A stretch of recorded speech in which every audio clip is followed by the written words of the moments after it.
Hey, what is up, folks? Welcome back to McChop's Slop Shop. Today we have about a month's worth of Pokemon TCG usage stats out of the Buffalo area, so let's just get into it, baby. So to start, we have a local league and then a league challenge at a local shop called Best of One.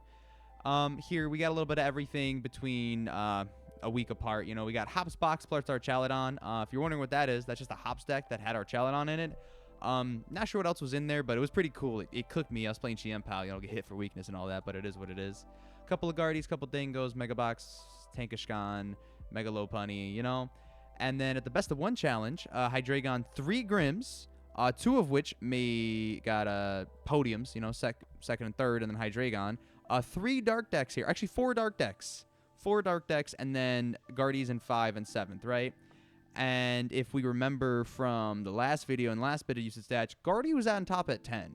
So, you know, local area people were like, you know, we're just going to play dark decks to beat the Guardies. And let me tell you, they definitely ran the Guardies into the ground. Because going on to the Professor Sam's Cup, we see there was 1 Guardy. There was 1 Guardy. I think that was Brad. Shout out Brad. There's another local Guardy player, Roland, who I think he switched to, what is it? He's playing Mega Box, I believe. Not Mega Box. Terra Box? I know he's playing something different. I think might have been something like Raging Bolt or something. I don't really remember.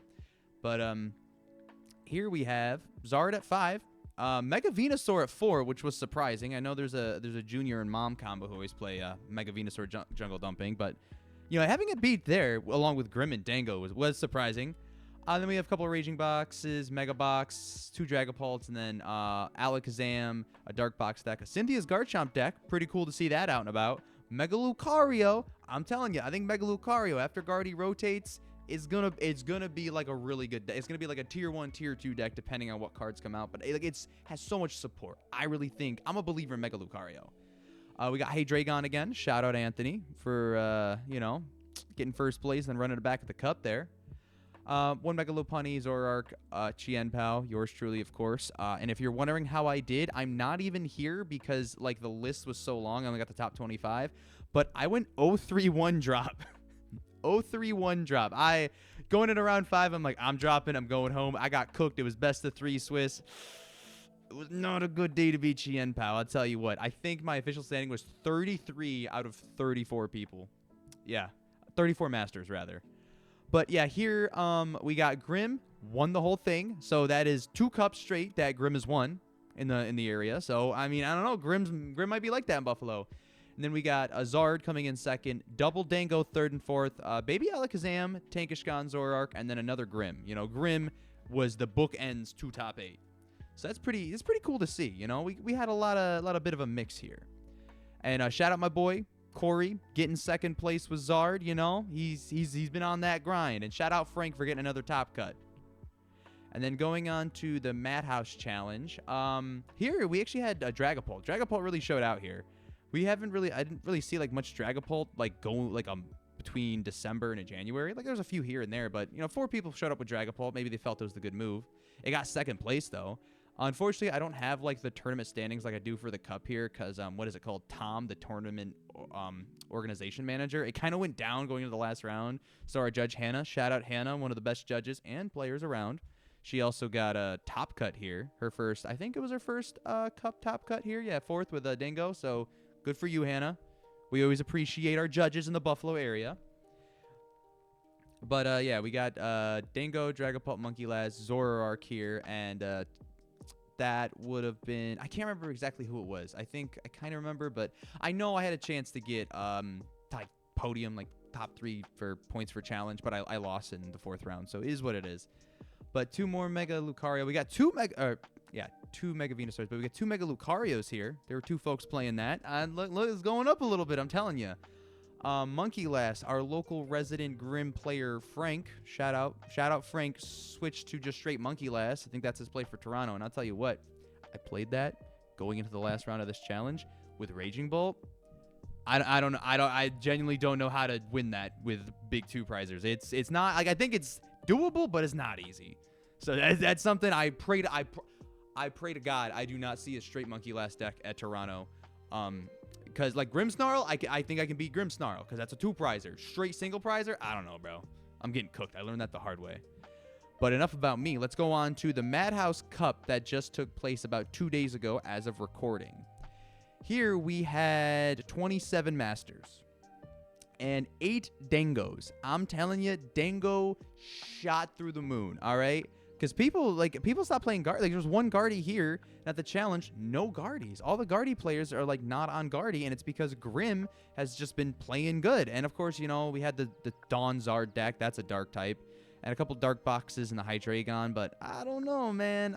Like, it looks like Dingo and Zard in the Buffalo area, they are, like, the top tier two. Like, they're the 2 decks to beat. You know, they're 1 and 2.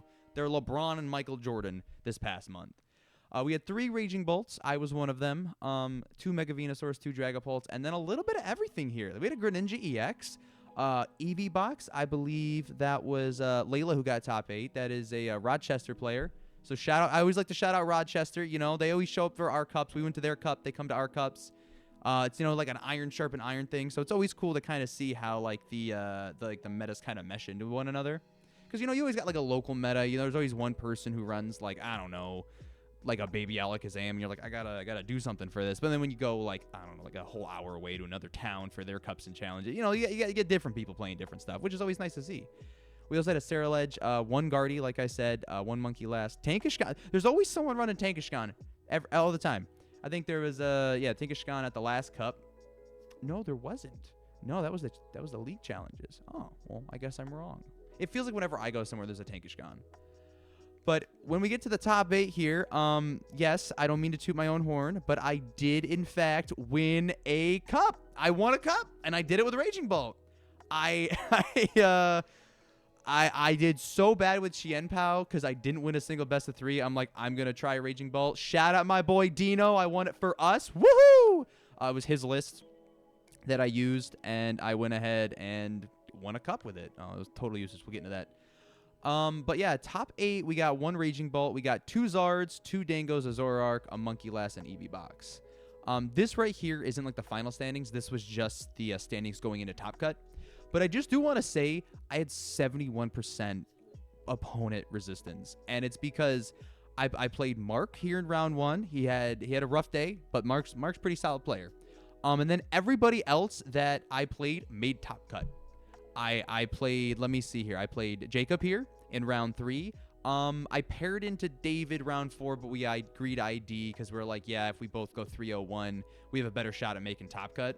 So it worked out. I played Will. Will went undefeated through all 5 rounds. I played him in round 5, and I was like, do you want ID? He goes, nah, let's just play it out. I'm like, yeah, for sure. I think we're both like guaranteed to make it anyway. He cooked me. Like, I got cooked. And then when I paired into him in Top Cut, I'm like, oh, man, like, I'm about to get wrecked here. And then game 1, I made a bad play. I left a Briar play for him on the field. He just didn't draw into it. I ended up winning. Game 2, I should have jamming Tower to pick up liabilities, and he took a 4-prize turn with Briar and Dusclops. And then game 3, I just managed to get the nuts and bolts and build myself a victory lap. I do want to give a shout out to Will. That was not an easy game. I was tired, hungry, exhausted, unshaven. It was a hell of a long day, but shout out Will.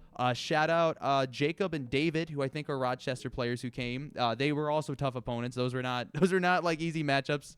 I know David might disagree because he kind of bricked a little bit in our top 4 match, but listen, you get one more card out of some of those games, it ain't going down like that. But yeah, the usage stats, I do want to point out, Dango at over 25%. 8 out of 27 Masters. That's pretty nuts. Because we can see Dango had 2 here at this cup. Dango had 4. Like, it's been moving up. And if we go to total usage from, like, my last video, Dango had a total of 6. Going into total usage now, it's at freaking 17, bro. Everybody's playing Dango, and I think that's correct. Dango's like the best deck right now. It's got draw power. It's got the rocks now, so you have a single prize attacker that you can use just like do an easy 70, and like with the rocks, it's more draw power. Goldango's draw, like you can never Iono them out of it. You just got to pray to God they don't get superior and get enough energy to knock you out, and they can just run Gus because like they're not running Iono, they're not running Lilies. Some of them might be running Arvin if they're like for like Air Balloon and maybe if they're running a secret box build, but I don't really think they are. And like you're just running a lot of items. Like, now item lock is definitely like a big problem for Goldango, I think. But I mean, like the deck's just good. And then Zard at number 2 with 12, hitting double digits. I mean, you got 17 and 12% because like everyone's been running Dawn Zard, and as you can see, the cup, 2 Zards in top 4. At this cup, a Zard in top 4. The league challenges, another Zard in top 4. So like it really builds up over time. Is there anything else I'm like really looking for? Oh yeah, Mega Venusaur at 8. I don't know how to explain that one. Dragapult being at 8. Dragapult feels quiet in the Buffalo area, I will say. Like, there are people playing Dragapult, but, like, as opposed to, like, the overall meta, like, going into, like, Toronto. Because Toronto, as of recording, is about 5 days away. But going into it, it really feels like maybe, Buffalo players are really just going heavy into Dango Zard, which I think those are, like, 2 really good decks. This is my humble opinion. I'm playing Raging Bolt. I'm a Raging Bolt believer. It's at 9. We got 3 local Raging Bolt players, so shout out Dino and Nikki. One of us better make day 2. That's all I'm going to say about that. But let's go into... Oh, I went to the wrong screen. Let's go into some predictions, all right? I don't want this video to go too long, but I want to go into some predictions here, okay? So when I'm talking about predictions, I'm talking in the manner of, like, what I think is going to be, like, good or bad for Buffalo moving forward. This isn't, like, necessarily about Toronto, even though it's so close. This is just about Buffalo going into, like, the next few months going into rotation. So starting off, I think Dango's going to get run into the ground. I think Dango is just going to be the deck people are going to play until it rotates because it's just a really good deck. Ganoko, draw power, I already said it. Next, I feel the same way about Zard. Some people might like try to like mess with the builds a little bit, but I think going into rotation, going into Toronto, going to like the next few cups in the Buffalo area, like it just works. The deck just works. You get to just get whatever you want. I saw it happen firsthand at the cup I played at, and it like I was like watching it, and I'm like, okay, yeah, I can get one prize with like a baby ball snipe like a Pidgey or Duskull off the bench, and then you get to just set up your owls if you had Fan Rotom because I don't have Iono. And next thing I know, it's like, okay, well, you have the nuts. You can just take a 2-prizer. So like, it's a pretty good deck. Then next up, Dragapult. Dragapult, I think people are still gonna be playing it, but after rotation, I think Dragapult's like it's gonna be even better. It's gonna be in a better position. Not necessarily like I think it's still in a good position because it's really not losing anything of value. Like Artisan and maybe. Like, that's it. Maybe the Evos. Some builds might run the Evos, TM Devos, but I haven't seen any around here. But, yeah, it's just good. Like, you just get whatever. Like, you just send the damage. And then Zoroark. And Zoroark, I think, is a deck. There's one local, shout out Jamie, who always runs Zoroark. But I think Zoroark's going to be one of those decks with Zekrom coming out in one of the newer sets that I think people are going to be... I mean, I know it's a deck that was really... increasing in usage to counter Guardy, because Guardy was like Guardy's like the cap, right? Like if your deck can beat Guardy, you're a good deck, and all of these decks can beat Guardy. And I think because of like the attacking capabilities and the draw power going into the next few months and rotation, I think Zoroark has a chance to like really sneak up. I know like last video I talked about jungle dumping. I do like jungle dumping, okay? Don't get me wrong. I think jungle dumping should be good. But, you know, maybe you'll get some more support. Maybe you'll get, like, some more attackers, I guess, rather. And before we end the video, I do want to give a big shout-out to Buffalo's Player of the Week. Corey Day. Round of applause for Corey, okay? Corey, as you... Let me pull it back up. Where the hell did it go? Let me get all this crap off the screen. Don't worry about it. All right, Corey did get second at a cup and then got top cut. I mean, like, that's Player of the Week material for me, right? Because he's been really consistent with his Zard. You know, he lost a close game to Grimmsnarl. He went to a game 3, and then here he lost to Will in a mirror. I think he played Will during Swiss, is what he told me. And then in the mirror, I sat next to them. It's like who goes first and who gets there first. You know what I mean? Corey, I know you said you misplayed a little bit, but I'm telling you, bro. Toronto, there's a day 2 match slip with your name on it, bro. But that's all I really have for this week's usage stats. I appreciate y'all for watching. I hope all my Buffalo peeps are doing good. I hope everybody does good in Toronto. For anybody, for the Rochester folks, you know, I hope this helps you guys when you show up and you start kicking our asses, or you get ready when you got to protect home turf. But that's going to be it for me today. Don't forget to call a loved one. They probably miss you. Eat your vegetables and don't do drugs that aren't prescribed to you. Mick Chops out.